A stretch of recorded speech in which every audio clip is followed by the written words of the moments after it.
Abrimos nuestras Biblias en 2 de Corintios, capítulo 5, versículo 21. Nos ponemos de pie en reverencia a las Escrituras. 2 de Corintios 5, versículo 21. Y dice así: al que no conoció pecado, por nosotros lo hizo pecado, para que nosotros fuésemos hechos justicia de Dios en él. ¿Hasta ahí? ¿Puede tomar asiento? Bueno, acá podemos notar dos aspectos de Dios en este versículo sobre lo que es la expiación. Notamos por un lado la justicia, pero por otro lado notamos el amor de Dios. Por Romanos 3:23 sabemos que todos somos pecadores, que estamos enemistados con Dios, y también sabemos que como Dios es justo, debe emitir un juicio por el pecado. Ahora la pregunta es, ¿cómo podría Dios seguir siendo justo y perdonarnos?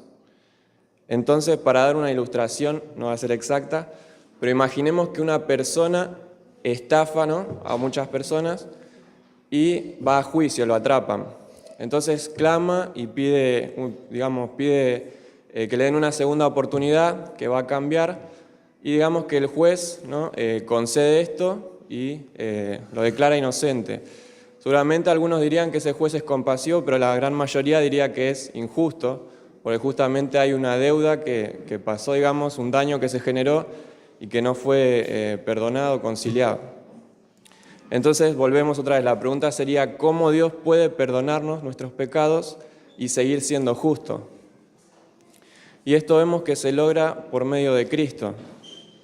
Y aquí vemos, tenía que venir Cristo como nuestro sustituto. Y también podemos notar el amor de Dios de parte tanto del Padre como del Hijo. En primer lugar, el Hijo vemos que nos amó porque sabiendo que iba a padecer la ira de Dios, todo el sufrimiento que vendría a vivir, decidió venir igual, y el Padre sabía que tenía que ejercer y derramar esa ira sobre su Hijo amado e inocente, y decidieron hacerlo. Y aquí podemos ver que dice que al que no conoció pecado, por nosotros lo hizo pecado.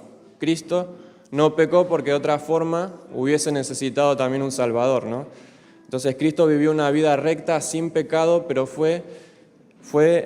por nosotros Dios lo hizo pecado y fue nuestro sustituto. Dios trató a Cristo como si estuviera en nuestro lugar, y a nosotros nos otorgó la justicia de Cristo para reconciliarnos con Él. En el versículo anterior justamente habla sobre la reconciliación con Dios.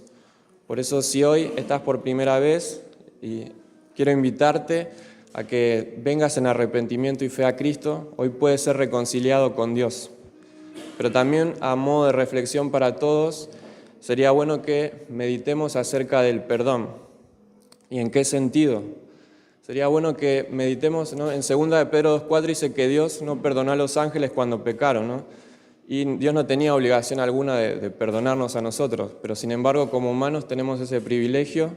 Y sería bueno que pensemos en esto, que muchas veces lo tomamos a la ligera el perdón. Así que eso es todo. Bendiciones.